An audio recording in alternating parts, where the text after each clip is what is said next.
the middle of this vast city sits a 5-day-old 65,000-seat dome stadium, which the Japanese refer to as the Big Egg. And now we are live in Korakuen Stadium in Tokyo, Japan, as HBO Sports presents World Championship Boxing. Undisputed heavyweight champion Mike Tyson defends his crown against former champion Tony Tubbs in a bout scheduled for 12 rounds. This first major international event in this new stadium follows in a series of appearances which have and will be made here by Western superstars. Both Madonna and Michael Jackson recently began world tours in Tokyo. Mick Jagger will be in here tomorrow night. Today, and we should point out that it is noon Monday here, the Japanese spotlight falls on the heavyweight boxing champion of the world. Hello, I'm Jim Lampley, and I will be commenting on this boxing match along with HBO's two boxing experts, Ray Leonard and Larry Merchant. Ray, let's talk first about the growing stardom and celebrity of Mike Tyson. How do you see it affecting him at age 21? Well, Jim, I think it depends on the personalities. For me, I enjoy the adulations and the accolades from the fans and supporters. But the way I perceive Mike Tyson, he's a guy that doesn't particularly care for the attention. It won't get to him because he's a young man, very determined young man, that is able to shut the world out, because when he fights, he's always on a mission. Indeed, he told a press conference and us here a few days ago that wherever he fights is his home. He is here only to do a job. And Larry Merchant, precisely how difficult is Tony Tubbs likely to make that job for him? Jim, I'd like to say that he has a slim chance of winning, but that would be anatomically inaccurate. It's a fat chance that he might win. But let's keep in mind that the Japanese promoters handpicked him as the opponent because they felt, of all the contenders out there, that he had the best chance to extend the fight with the champion. And they don't want to be embarrassed as they were 15 years ago when George Foreman ended it in 2 minutes. Tony Tubbs indeed does have boxing skills. His problem is that at age 30, his attitude is much like it was at age 13 when he was wandering around the neighborhood in Cincinnati with gloves slung over his shoulder, challenging guys. You fight him for $5 or $10. They look at this pudgy kid and say, sure. And then he'd whip their butt. But I don't think that will work against Mike Tyson. What will probably work would be if Tubbs could manage to be very busy during the fight, but this has already been a very busy period of time for Mike Tyson, who got married on February 7th, and then very shortly after that departed the United States and came here to Tokyo to fulfill a promise he made to the Japanese people back in 1986. When I become the heavyweight champ, I would love to come to Japan and defend my title. And I look forward very much to being there and meeting all the great people in Japan. Bye. And 2 years later, the journey has begun.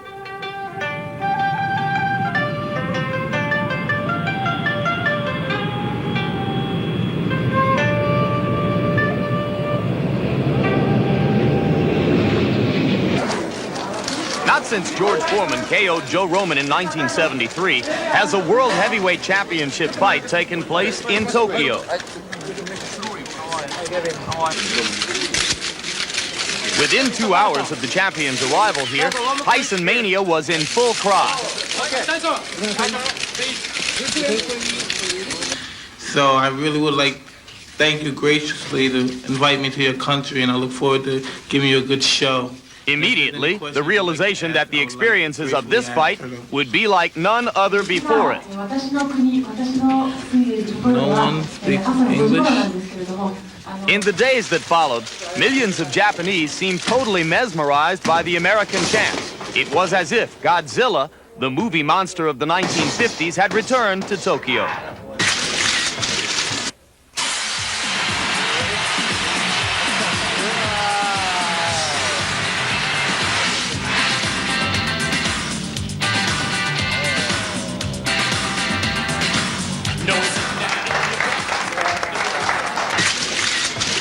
世界ヘビー級チャンピオンマイク・タイソンの来日3日目の様子をご覧いただきましょう。ごめんなさい。 Here the heavyweight champion's every move has been watched and followed. Even at 4 o'clock in the morning, photographers waited for the chase for one more picture opportunity. It's scary. I don't mind being the champ of the world and getting the attention I get in America, but you know, this is a whole different dimension once you leave your country and you're a bigger star in other countries than you are in your own country. I mean, it's frightening to me. It is, you know what I mean?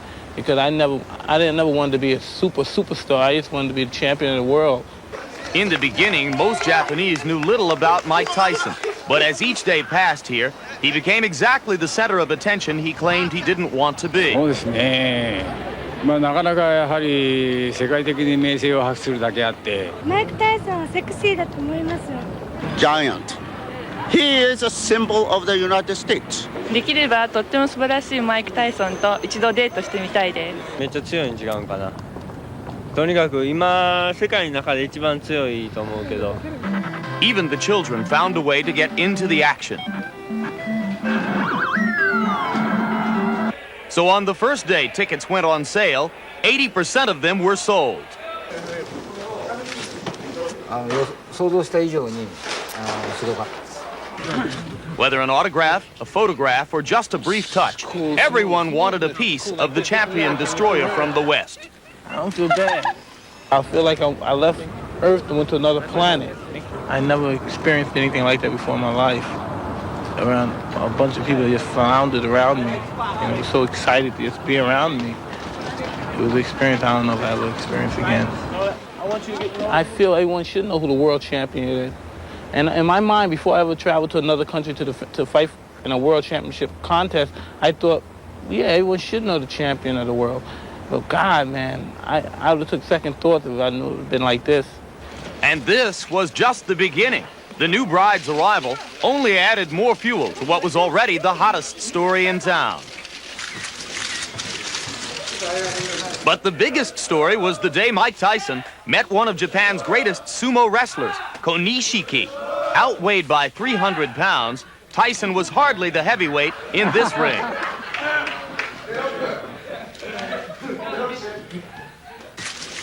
Nor could he imagine how he might become heavier from the sumo's customary meal. How can you get big off this? I eat stuff like this. Training. I eat things like this when I'm on my diet. Yeah. In a matter of days, Mike Tyson captured the hearts of millions. As celebrity to some, as temporary inspiration to others, his journey had just begun. In every champion's reign, some part in his particular career, he goes through that stage is when all attention in the world is focused on him. And I think this is my time. Here on this national holiday, vernal equinox day in Tokyo, a large crowd is still arriving. They have paid up to $800 tops to see this World Heavyweight Championship fight between Mike Tyson and challenger Tony Tubbs, and we're bringing it to you live on HBO Sports. Now standing by with the newest and most special member of this heavyweight champion's relatively small entourage is Larry Merchant. I'm with Robin Givens, who was attending her first Mike Tyson fight as Mrs. Champion. Robin, inquiring minds want to know, how does a woman who went to Sarah Lawrence and Harvard Medical School wind up falling in love with a guy who's a graduate of the School of Hard Knocks? God, I want to know too. There's something, we have a lot in common, traditional families, and we just sort of love each other. We sort of love at first sight. It was hard in the beginning, but we got through it and we ended up married.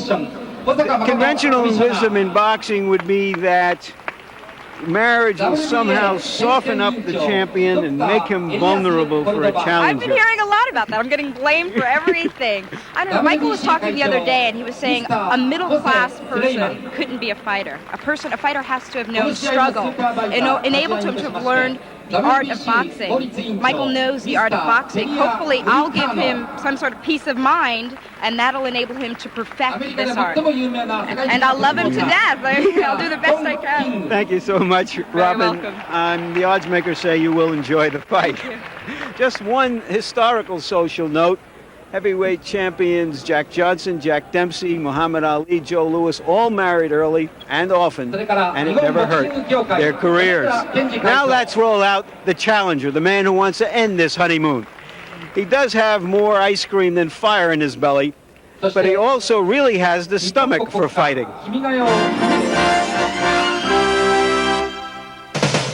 In America, a well-conditioned body is one of the most eagerly sought aesthetic ideals of the 1980s. Everywhere we look, we are reminded of it. Experts tell us how to lose weight, how to tone up, how to exercise, what to eat. Most of us suspect we're only a book away from looking marvelous. Sports television channels jump on the exercise bandwagon with numerous aerobics programs. Still, there are a few who contend that bigger is still better. What would Christmas be without a roly-poly Santa Claus? Even in sports, there are exceptions, like the sumo wrestlers of Japan, who haven't missed a meal in years. And that kid from the Windy City, the American sumo. What's his name again? But in professional boxing, it's generally seen as a fighter's responsibility to enter the ring in the best shape possible. Not being in shape has been a criticism that has haunted one Tony TNT Tubbs throughout his career. Back in 1985, Tubbs won the WBA heavyweight title with a decision over Greg Page.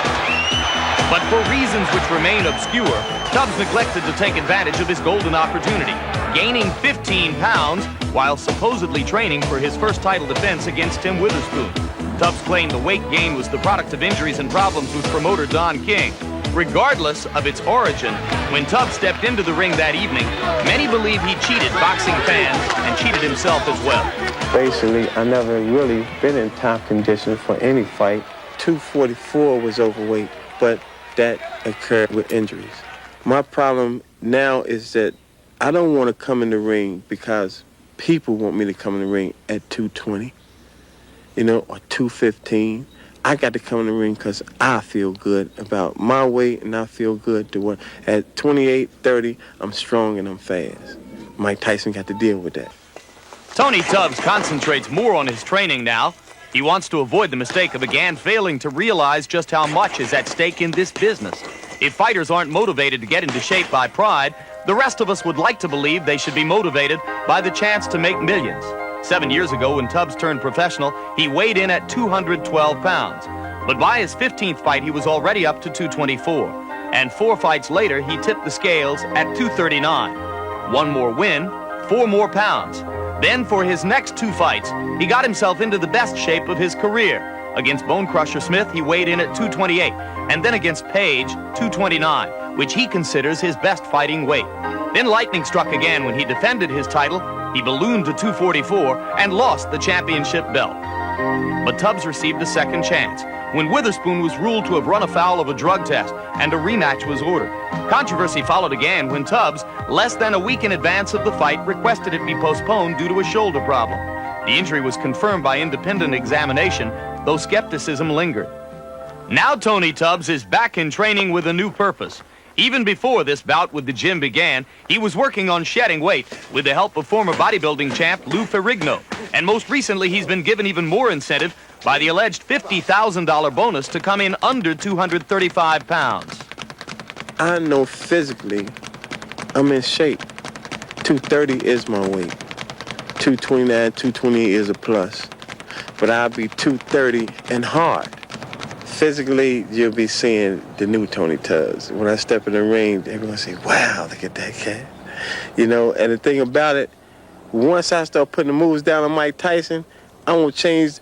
You know what? This fight might not be hard as y'all think it's going to be, because Mike Tyson is only good for what he can hit.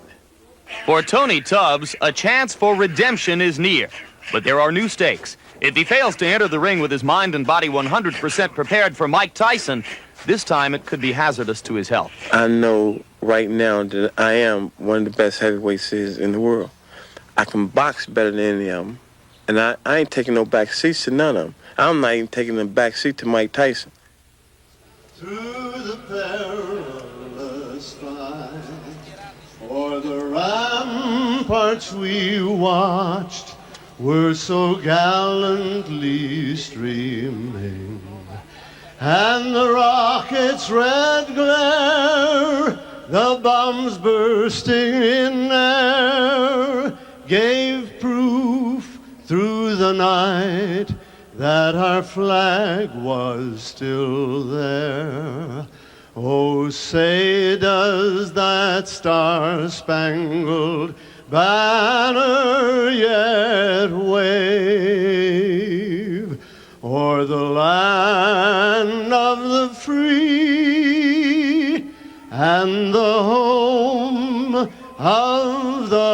of brave. And that, as almost all of you surely know, was the famous welterweight Andy Williams. Despite what Tony Tubbs told us about coming in at a hard 230, yesterday he made a liar of himself at the weigh-in at a rather blubbery 238. Not what the Japanese had in mind, Larry, when they agreed to Tubbs as the first opponent for what is being called the Tyson World Tour. That's right. And here's a man who has really begun it in modern times, Muhammad Ali. This event is a reminder that one of his many achievements was truly making the heavyweight championship a world championship. Between Jack Johnson and Ali, no American world heavyweight champion fought for the title overseas. So now Tyson begins the world tour in Tokyo, and in moments we expect the challenger, Tony Tubbs, will exit his dressing room and begin to make his way toward the ring. He weighed 228 and 229 in his title fights against Page and Witherspoon, 238 and a quarter yesterday. Very quickly now, Ray Leonard's inside tips on what each fighter must do to win the fight. It's no big secret, Jim, that Tony Tubbs would definitely have to jab and move in order to keep Tyson off balance. I think weight becomes a factor here because it somewhat stabilizes him, because the excess weight, he becomes a stationary target. He mentioned to me yesterday that he's willing to exchange punches, which could be a big mistake. Hand speed, exceptionally quick hands for a heavyweight. And I think that could frustrate Mike Tyson if he should do that. But he has a tendency to become stationary, and in doing so, we're talking problems. Here, Mike Tyson, a notorious body puncher, works his opponent's body, slows him down, and he's starting to use his jab a lot more, which gets him inside, and he's able to deliver punches. He has a mistake that he needs to correct, and that's lunging in with punches. Because what happens, Jim, a lot of times a guy's able to counter his shots. But if Mike Tyson hurt you, no question about it, he's in there to finish you off. One man he would like to finish off today, Tony Tubbs. And there is Tony Tubbs standing behind his trainer, Odell Hadley. Hadley is the man to the left of your screen. Tubbs' management situation and his training situation has changed constantly from year to year and in recent months. And Ray Leonard, we must ask, what should we think of a man who does not have the responsibility to himself or to fight fans to enter the ring for a heavyweight championship fight in the best possible condition? Well, not just entering the ring against Mike Tyson doesn't make sense to me. You have to be in the best shape possible to compete or contend with Mike Tyson. And for some reason, I don't understand Tubbs' conditioning. Yeah, but the other side of it is that if Tony Tubbs came into the ring in shape, he'd be some other fighter. He wouldn't be Tony Tubbs. He'd probably be a nervous wreck trying to get down to weight. That's just not who he is. As we look at the tail of the tape, you will see that Tubbs weighs 238 and a quarter and enjoys the reach and height advantages over Tyson that virtually every heavyweight who ever faces Mike Tyson will enjoy. Tyson weighed in at a relatively trim 216 and a quarter. He is almost always, Ray, in immaculate condition, and once again here that appears to be the case. You can expect the first round. There is no such thing as feeling out process to Mike Tyson. He jumps right on his opponents and try to take their heart. We have to see whether or not that's going to happen today. And millions of boxing fans watching around the world, welcome to the fabulous stadium known as the Big A. And here is our punch stat profile of the fighters, how many punches they throw. They throw roughly the same amount of punches. The difference is that Tyson throws many more hard punches and lands a very high percentage of them. And the jabs, you see that Mike Tyson does throw a decent amount of jabs. Tubbs can throw a lot of jabs, although he has told us that you cannot hold Mike Tyson off with a jab. Don't look for too many of them in this fight, he says. Rules have been worked out between the WBA and the WBC for technical reasons, which we'll explain in a moment. The IBF is not involved in rules discussion here. The 3 knockdown rule has been waived for this fight. Scoring will be done by 3 judges on the 10-point must system. A fighter can be saved by the bell in the last round only. And now Tony Tubbs, who now lives in Santa Monica, California, was raised in Cincinnati, Ohio, begins to enter the ring. Recently turned 30 years old, Tubbs has won 25 of 26 fights in an 8-year professional career. The only loss, the title loss decision against Tim Witherspoon when he weighed 244 pounds. He has twice been as far as 15 rounds. And he weighs 238.25 today after claiming to us 2 days ago that he would step on the scales at 232. Well, he's talked the talk, and now it's time to walk the walk. Incidentally, he's getting about 1/10 of the purse of Mike Tyson. He's getting $9 million. About $500,000 will go to Tubbs after all of his expenses. I figure out that that's about 100,000 quarts of ice cream or a shrimp salad in Japan. Tony TNT Tubbs, one-time WBA heavyweight champion of the world. And now a challenger, and the first challenger for Mike Tyson on what is being billed as the Tyson World Tour.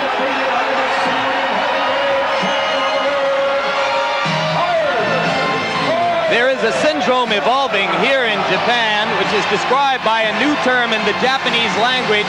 It is called gaitare. It refers to foreign celebrities who are brought here by the overwhelming economic power of the yen currency as opposed to other world currencies.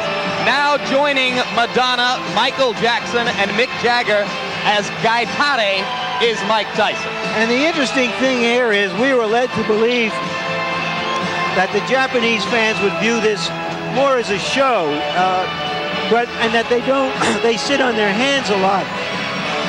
But they are truly as excited as people led us to believe they were underneath their impassive masks. Of course, if you have seen Tyson before, you are aware of what is called the gladiator look.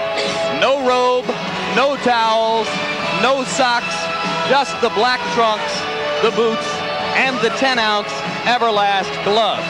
Mike Tyson is 21 and a half years old, unbeaten in 33 fights with 29 knockouts.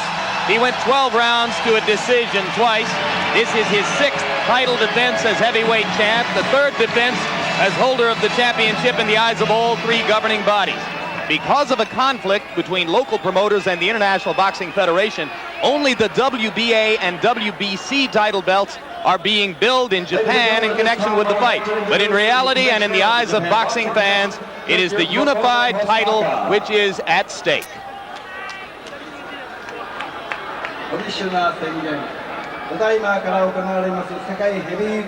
And right now, let's go up to our ring announcer, Michael Buffer, whom the Japanese promoters have flown over from Philadelphia in the United States.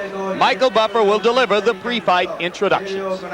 その結果、幸いに両選手ともに全てが的確でありましたので、私はこの試合を世界ヘビー級タイトルマッチと認定いたします。 This, of course, is the Japanese ring announcer who is providing initial instruction for Japanese fans here as to the principles in the ring. And now, Michael Buffer takes over the mic.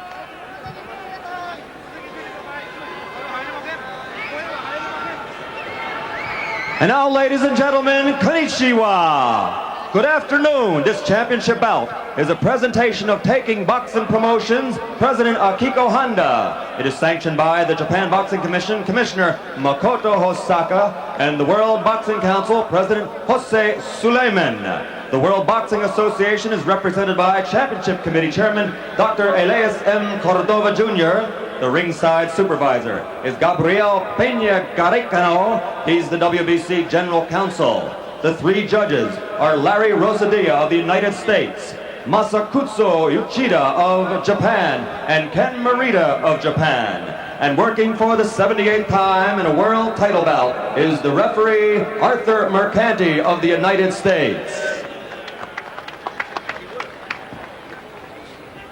And now, ladies and gentlemen, to all the millions and millions of boxing fans watching around the world, welcome to the Tokyo Dome, the Big Egg, right here in one of the greatest cities in the world, Tokyo, Japan.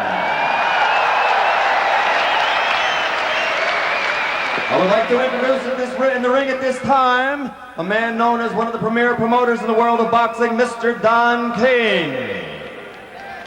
And now, ladies and gentlemen, let's get ready to rumble. 12 rounds for the heavyweight championship of the world. Introducing first, fighting out of the blue corner. He's wearing his boxing trunks and weighing 238 1/4 pounds with a professional record of 24 victories, 15 by knockout, and only 1 defeat. From Cincinnati, Ohio, he is the second-ranked heavyweight in the world and a former heavyweight champion. Ladies and gentlemen, the challenger, Tony TNT Khan.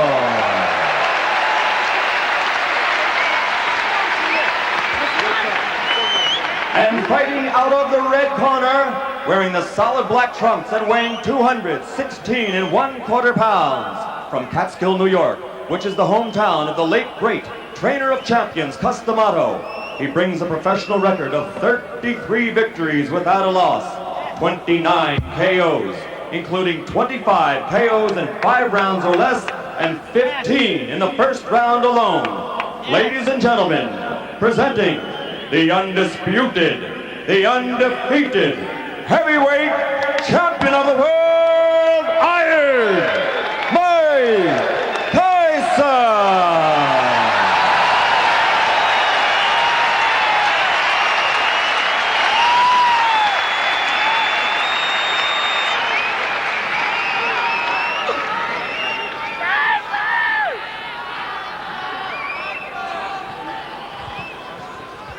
Mike and Tony, you both received instructions earlier in the day, and therefore you know the rules.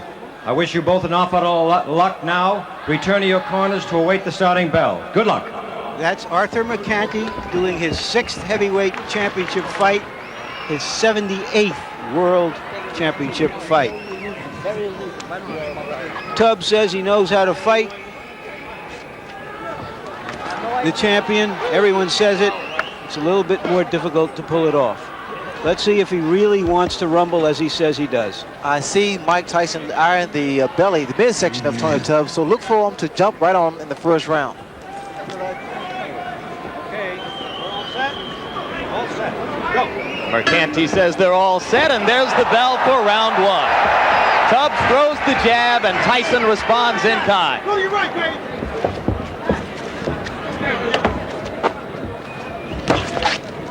A lot of fighters find it difficult to set Mike Tyson up because Mike now gives a lot of head movement. All right, break. I say break, stop, break. One of the big questions has been whether Tubbs would clinch and grab and simply try to survive with Tyson, as did Bone Crusher Smith and Mitch Green. For now, it does not look that way. 6-4. Well, Tubbs stated that he would exchange punches with Tyson because the best way he felt to beat him was to be inside, throw short punches, combinations. And here he selected to do that. I don't necessarily agree with that, Jim, because what happens, Tyson, with his shorter arms and upper body strength, is able to do a great deal of damage to the midsection of his opponents. Watch for the left hook by Mike Tyson. Tubbs trying to go downstairs to Tyson's body. You see the left jab of Mike Tyson. He's starting to use it more consistently now. He found out that it gets a man into punching range. And you can begin to see the startling hand quickness that Tubbs brings. Startling partially because of the shape of his body. Well, here with Tubbs, the uppercut. I also noticed the uppercut of Mike Tyson.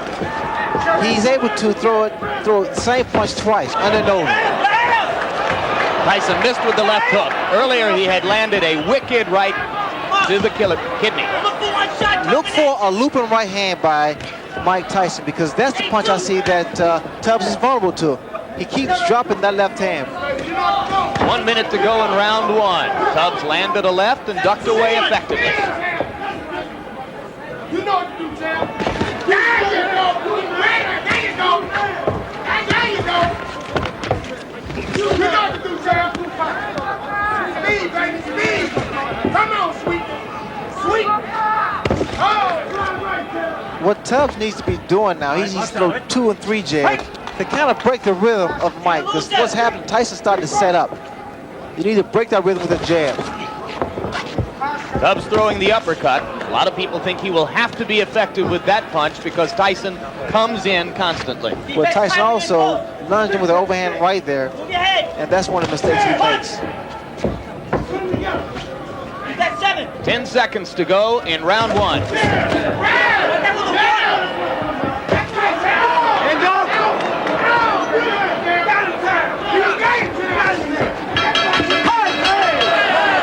One punch after the bell, and now Mike Tyson returns to his corner. I thought Tubbs fought a very effective round. I gave him the round. He landed some hooks, and he went to the body as promised. Remember, he told us that nobody has gone to Mike Tyson's body so far.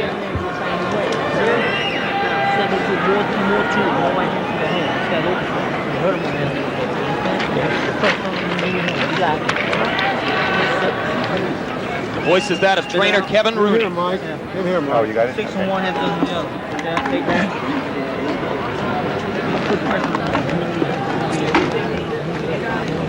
Keep moving right. If I make a move for you, move to the right now. I'm cutting to that body by moving that foot. You hit him with the right hand to the chin. Just relax. Second down. Second down. Okay, good. Second down. Round 2. The talking in Tubbs' corner was done by trainer Odell Hadley. So now Hadley and Rooney have had their minute, and round 2 begins. Tubbs keeping that right hand up because of the left hook of Mike Tyson. But also, you notice now you see a much more relaxed Tony Tubbs. So now his punches are being more fluid. Look at Tyson with the rapid-fire 3 jabs in a row. Something new within the past year. Well, Tyson is starting to improve each time he steps into the ring. But what I see here in Tubbs is pretty much trying to get range so he can drop his right hand, because in his corner they told him to drop the right hand. The left hook lands, but he needs to come back with the right hand.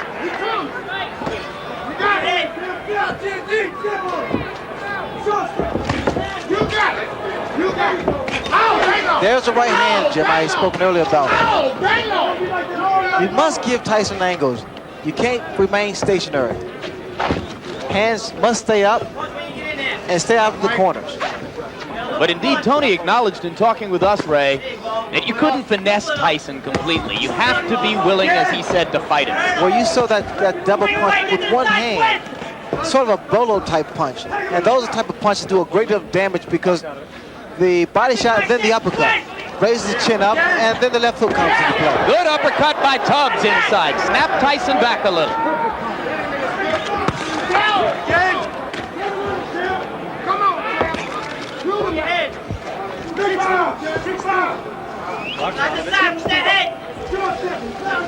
Tubbs has to be very careful. You notice he put both feet together, and that's easy to be knocked down or knocked off balance.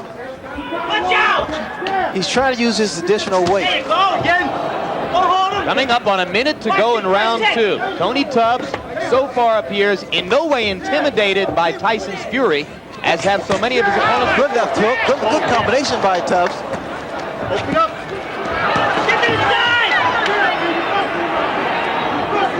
You know, Tubbs just trying to gain respect, and I think he's done that.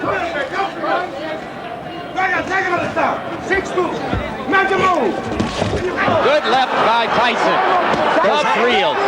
Those hands must be kept up higher.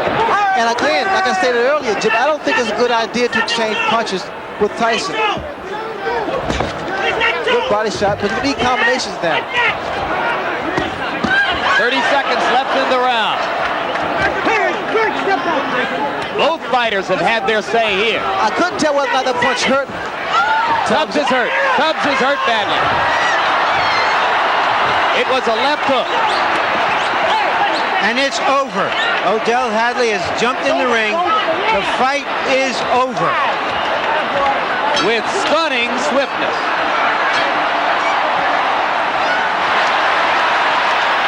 And the fans are enjoying.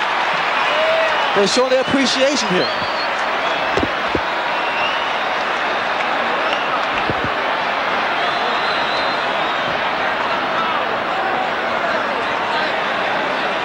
Remarkable. The tide of this fight changed within 15 or 20 seconds. Well, that's what a great puncher can do. The boxer is thinking all the time, and the puncher is punching all the time. The only thing I can say now is that if you thought that whale hunting was outlawed in Japan, we just saw that Mike Tyson hadn't heard about it.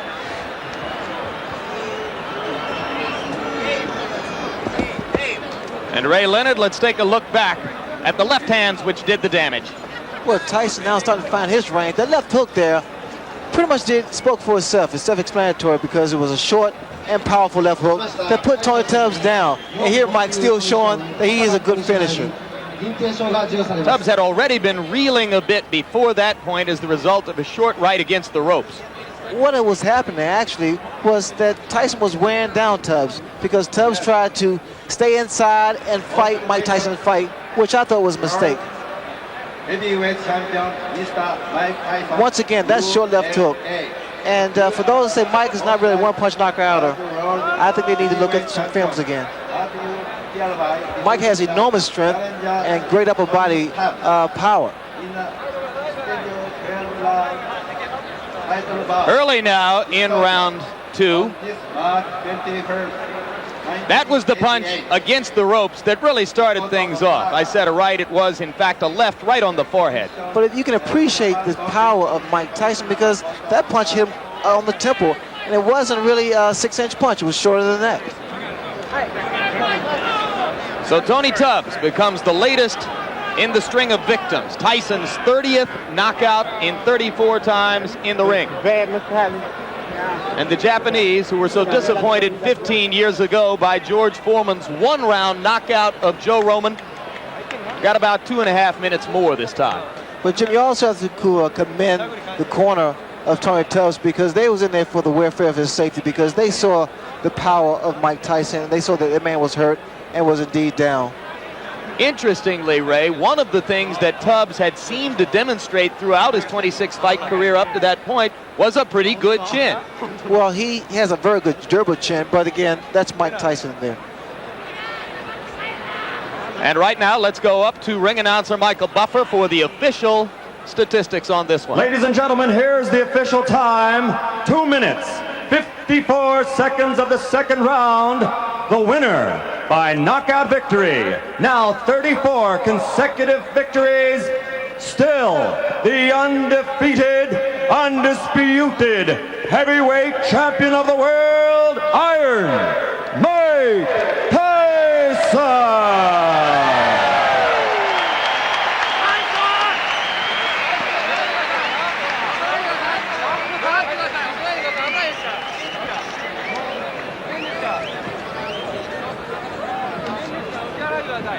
Well, Ray Leonard, Tony Tubbs himself, as it turns out, said it best in a press conference a few days ago when, in sarcasm, he said to the audience, "I'm the tune-up, the big fight is in June." As it turns out, he was exactly right. He was the tune-up, the big fight is in June. What did Michael Spinks see today that he will have to worry about on June 27? Well, I'm sure that Michael Spinks saw the power of Mike Tyson and that Mike Tyson is indeed getting better and better, more patient and more destructive in a sense. And right now, that young man is with Larry Merchant, so let's go straight up to the ring. All right, Mike Tyson, it seemed that Tony Tubbs went right at you and tested you, and you were a little bit too strong from him, but he was effective until you hurt him. Well, he was effective because I planned it that way. I was looking for the opening because I planned for him to run, and then when I saw he came such a easy target to hit, I was just planning and planning. And he had his hands up very high. I was surprised that he had his hands up so high. And so I started hitting to the body and bringing it up in the middle. And then as soon as he brought his hands down, I saw his eyes and I aimed right for his eyes. He said that nobody had ever gone to your body before and he wanted to try you there. He did hit you a few blows there. Did he hurt you at all, distract you even? Not at all. My mission is to go and destroy and not to let anything get involved. If you get punched, you get hurt. I refuse to be hurt, knocked down, and knocked out. I can't lose. I refuse to lose. What was your response to the audience here, which is kind of quiet compared to the crowds in America? Did you hear anything or not at all? Not at all. I knew there were people scratching me when I was coming through, but I had such an intense tunnel vision. My objective was just to get in there and get my hands on my opponent. When he didn't come out moving and jabbing and doing those kind of things, what was your first thought about Well, that? I said, well, this is going to be a complicated fight. It's going to be a fight. He came to fight. And, you know, and for the last moment, I prepared for him to just come out swinging because Kevin said he's going to come out and try to rough you. Did he at all try to rough you up? Absolutely. I felt the tip of his glove around my eye. I don't know if it was the thumb, but in fighting, you're in a hurt business. You can't complain. And he was there to complain. Is it just a question, do you feel, that no matter what anybody's plan is, that your power will negate any plan? Plan is better. Our objective is to win. We don't fight by book technology or anything. We come to fight the authentic way. When you see a man come out and he's obviously that out of shape and heavy, does that lull you in any way in the first round? Not at all. Not at all. That was his prerogative to come out the way he did. My job is to finish him off. You see, if he would have went 10 rounds, 6 rounds, 7 rounds, then someone could say something critical towards my performance. But he came out a tough performance. He didn't come like a guy that just came to pick up a payday. He got hit with a solid shot. It looked like it was above the eye, but I tried hitting exactly in the eye. And he took a great shot and he went down. But if he would have lasted 6 or 7 rounds and he was out of shape, then you could criticize me. But he came to fight. And if anybody could criticize that he was out of shape, I did what's supposed to have been done to a person that was out of shape. I got rid of him quick. This is your first fight as a newlywed. Were you thinking about that at all? Did you want to put on a special performance in any way? Not at all, because when I'm in the ring, I'm objective, tunnel vision, and it's just, this is my world in here. I have to ask you one last question, Mike. In an article in Sports Illustrated that's on the stands now back in the States, it was said that sometimes after a fight, because you have so much adulation now and everybody's around you, you feel you have to go back, put a mask on, beg for quarters, go back to your old neighborhood. Is that true? No, I don't do that. I said me and my friend do it once in a while for a joke. Because he makes a joke, because, you know, people always say, Mike Tyson, you have a lot of money, you do this and that. So one day, me and my friend Rory, we put on mags and baggy clothes and bummy clothes, and we went on the street begging for money, just as a personal joke for myself. So we won't have to throw any charity for you. No, not at all. Thank you very much, Mike Tyson. And now back to ringside with Jim. All right, Larry, thank you very much. And one brief personal note. You saw behind Mike's shoulder there his co-manager, Bill Caton. For the first time since Mike's been fighting as a professional, the other co-manager, Jim Jacobs, has not been able to make this trip. He's back in a hospital room in New York recovering from an illness, and we would all like to offer our personal best wishes to Jim and wish him a speedy recovery and look forward to seeing him in Atlantic City on June 27th. Ray, we heard the essence of Mike Tyson's ring intelligence there. This is a fight. You make no excuses. You come to destroy your opponent. Right now we'll look back at round 2, and you tell us exactly how he did it. Well, there's no question about it, Jim, that Mike Tyson is always on a mission when he's in the ring. And I think it's difficult for fighters to deal with him because he doesn't have a feeling out process. In other words, he doesn't see whether or not he can land a jab or right hand. He goes right at you, and he goes in there for the kill. And we're going to take a look back now at the entire second round, Ray, from the handheld camera angle, which will give you a feel of what it looked like to us from ringside. Remember that Larry Merchant himself commented that he thought Tubbs fought a very effective first round, and in fact scored the first round for Tubbs. I thought it was pretty close to even, but certainly I thought Tubbs had given an impressive account of himself in round 1. The first round, that's the way you fight Mike Tyson, or compete with Mike Tyson, rather, because you have to give him angles, jab. You see the jab, how effective it is, movement, never a stationary target, because what happens here, when he becomes stationary, Mike Tyson works your body, he brings your hands down, and then he goes for the kill. I thought the first round was a pretty good round for Tubbs, although I would have preferred to see a lot more movement, a lot more left jabs thrown. Do you think that fatigue was becoming a factor this early in the fight for Tony? That's rather premature to say because normally body shots wear you down in the later rounds, but then there's always an exception to the rule because Mike Tyson's body attack is so devastating. Here he's going right to the midsection, and I'm sure Tubbs felt those shots. Tubbs, again, made the mistake of trying to exchange punch for punch with Mike Tyson, and in doing so, he took away what got him to the championship. That's the jab, the movement, and his boxing style. There you saw Tubbs doing as he claimed he would try to do, delivering body shots to Tyson.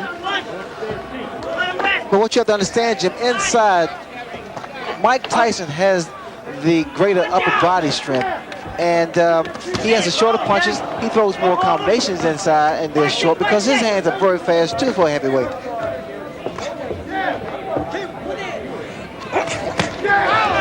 There was a good short left inside by Tubbs. But you also see the power of Mike Tyson because always after Tubbs delivers his combination, Tyson retaliates.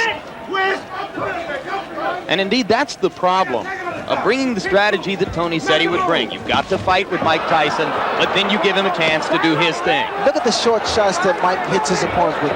Good short left hooks to the head, right hooks to the head, and then he delivers that crunching body shots. Not a lot of movement from Tubbs, although Tubbs now is trying to get some respect from Mike Tyson. I love that combination there with the same punch, same hand. The right to the body and an uppercut, right uppercut. Here, I see that Tubbs is wobbly, and he's ready to go here. So Tubbs winds up as a fat bug on the windshield of Mike Tyson's career. And indeed, Larry, as time goes on, we are likely to have opportunity after opportunity to continue to place Tyson in historical perspective and into proper perspective in the modern boxing scene. Your thoughts on what you saw him do with Tony Tubbs today? Well, I think it just basically it confirms the fact that while he may not yet be classified as a great heavyweight champion, that he's certainly the most precocious young heavyweight that there ever was in boxing. He's still younger than any other person has ever become the heavyweight champion, and yet he's not yet 22 years old. I imagine he's going to be awfully good for the balance of payments in America as he excuse me, travels around the world, because people around the world do want to see this American phenomenon.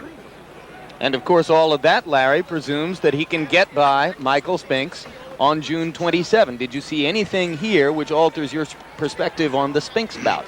Well, the only thing I've seen here that would affect the Spinks fight would be that Michael Spinks knows, if he ever had any idea of staying inside with this guy, that he's got to just stay away from him and hope to frustrate him and make him a little wild and crazy and tentative. And then jump in as he is wont to do. I have great respect for Michael Spinks as a fighter, but against somebody who is as young and strong and especially as fast with his hands, with his feet, and even with his mind. He adjusts with his mind. Not many 21-year-old fighters can do that. I don't see any hope for Michael Spinks or anybody else out there that we know of at this point. That's a pretty strong statement. Larry has just said that he sees no hope for Michael Spinks, who is an undefeated fighter, who once held a legitimate heavyweight championship of the world in the eyes of one of the three governing bodies, who is still seen by some as a people's champion because he twice defeated Larry Holmes. Where do you stand on the Spinks versus Tyson question at this moment, Ray? Well, I think that Michael Spinks will have to be innovative in order to defeat Mike Tyson. Naturally, watching his performance tonight reassures him that it's not a good idea to stand inside with Mike Tyson. Michael Spinks, his style is so unorthodox, and his movement will pretty much help him out a great deal, because if he selects to stay inside, Jim, he's asking for problems, because Michael Spinks is indeed a very intelligent boxer.